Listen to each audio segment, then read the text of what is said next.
Hi, everyone, and thank you so much for tuning back into Love Molinar. How are you?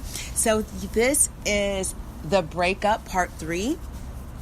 And let's get started. So the breakup, really quickly, it's an energetic cycle. I spoke about the breakup and my definition of it. Please go back and listen to the breakup part 1 of the podcast, because this is a series. So this is part 3. So piggybacking off of where I left off in part 2, was just about to give you, when you're going to, one of the ways you're going to feel the shift of this energy. In part 2, I talked about, I likened it to what I saw in my mind's eye, which is a drain. It is your life. And there is gunk, it's clogged. And what is clogged in there in the gunk? It's unsaid words. It's hurt feelings. It's years and years of festering and built up. It's just clogged. It's not moving. Mercury Retrograde is going to help you move this out, because this cycle needs to end so that a new cycle, a new energetic cycle can begin. And one of the ways, there's 3 ways to experience this.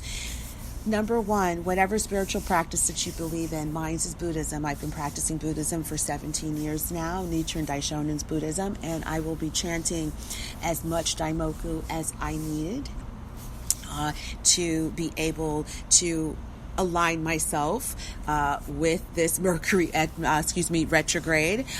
Number 2, also, paying attention to your chakra and your aura fields. So cleanse, clear, and protect your chakra and your aura, your energetic bodies. And also, number 3, our personal favorite, release. Release, powerful release. And in release, there's a couple of ways. Number 1, sexual. Oh, yeah. Since today is Thursday? It's Throwback Thursday. I believe I'm going to repost my podcast on Carnal Desire. For those, go back and check it out. So, yes, with these soul connections, if you're in a soul connection relationship, about to meet a soul connection, and again, soul connections don't have to be the love of your life. Okay, it's you and this person, you're connected, on the soul level. You get each other. There's something about you energetically that's connected. And for these particular people I'm speaking about, there's a lot of sexuality surrounding that, because they're very much attracted to each other. Or if you're not with someone, you could just be really feeling heightened sexuality at this point. So whoever you get together with sexually, it will be part of this Mercury retrograde, which is going to be that whoosh. It's going to be a powerful release, okay, sexually. So definitely look out for that. And if you're engaging in that, and you want to possibly, for those who've been listening to me who have just started listening to me, please look up sexual magic. Sexual manifestation, sexual intention, being able to, because sexuality, sexual energy is one of the most potent energies ever. And I say this again and again. If each individual knew how potent and strong and intense sexual energy is, then they would use it wisely. They wouldn't be sexual with a bunch of different people, so you may want to go ahead and read up on that. Now, also shifting now is that the release, it is going to be ancestral. It is going to be a further testament to the nucleus of the new families that are forming. And I spoke about that in about, I believe, 2 weeks ago, the energy report. It's breaking free of negative ancestral lineage, whatever wounding, whatever soul mates, whatever that was, familiar soul contracts, curses, say bye-bye. It's done. It is truly done. Yeah, it's done. And with that, we turn our focus see, which is to 2020. So let's talk about 2020. 2020 breaks down to a number 4 year, and it's magnified number 4, right? So if you want to reduce, and I believe 44 is a master number, and it does not get reduced. So number 4 year talks about foundation, focus, fruition. So I'm going to call 2024 focus, fruition. There's lots of F's.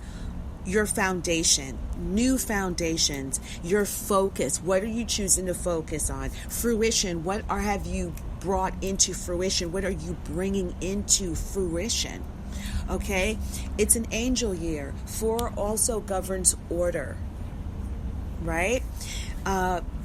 Number 4, angelic assistance, for those who believe in angels, angelic assistance.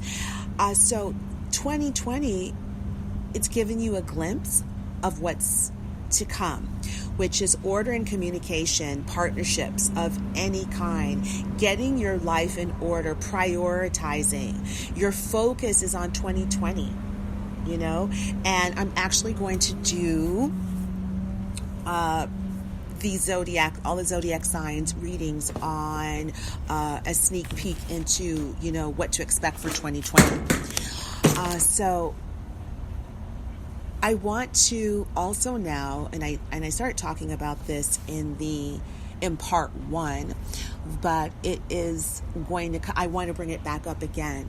Please pay attention to your psychic hits, ladies and gents. It's happening. You will think of a person, you can think of a place, anything that crosses your mind, and within less than 5 minutes, it will materialize in your environment. Don't judge it. Be open to it. It's nothing that you can force. It usually just kind of happens out of nowhere, but you will notice it. And you're supposed to notice it, but I'm getting the feeling, don't judge it, don't force it, don't try to make it get stronger, just really be open to it. And I had spoken about, there is still an observation, there's a stillness to the energy that I am in and I am channeling. It's very much a stillness, it's very much, and I believe the stillness comes because we need to ground our energy in order to go through the last of this Mercury Retrograde, this year, this cycle, and also to prepare us for a newer cycle. And your sacral chakra could be burning right now, and I believe that's, your foundation. What is it that you want? A time of really getting honest with yourself, even when you don't want, you don't like the answer. It's making a commitment to yourself to be honest with yourself no matter what. That no matter what, you're always going to seek that type of honesty with yourself. And so I feel that so strongly, and I feel like there's just a sense of stillness. I feel for some, they're not talking. They're very quiet. They're really in an observation mode, a reflective mode. They could either be also stepping out of their bodies and not knowing it, looking at their lives from a higher perspective. Like when you're able to it's not time travel. What is it? When your soul travels? I forgot. It escapes me the name. When you're able to come outside your body and travel and look at it and look at your life and everything from a different perspective, almost from a third person perspective. That's the type of energy that's going around for some. And for the others, it's complete different energy, like the polarity of their social. They're going out, they're making causes, they're taking action to meet new people, to date. If you've met someone, whether it's a friend, romantically, whatever it is, this other group that I'm feeling, they're renewed. They could be taking a trip by water, wanting to take a trip by water. I see rafting. I see rowing. lots of laughter, wanting to be very sociable, wanting to be around people, wanting to breathe, to feel more alive. I feel that. Okay, and that's for the other group of people, which is very different from the prior group that I had been feeling, which I feel that group is very still. They're very mental. They're in their mind, churning things over and churning it over, thinking about different things, strategizing, not strategizing, being mad, not being mad, but just not talkative at all. Don't want to talk, not interested. Someone could be trying to communicate with them, or they could be trying to communicate with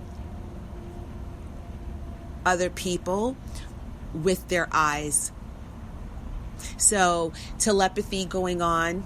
They may be wanting to communicate with people telepathically, and I feel like for some, or the person that I'm channeling for, and I feel male energy, is that what he's thinking inside is like, by me looking at you, you should know what the answer is, or you should know what I want.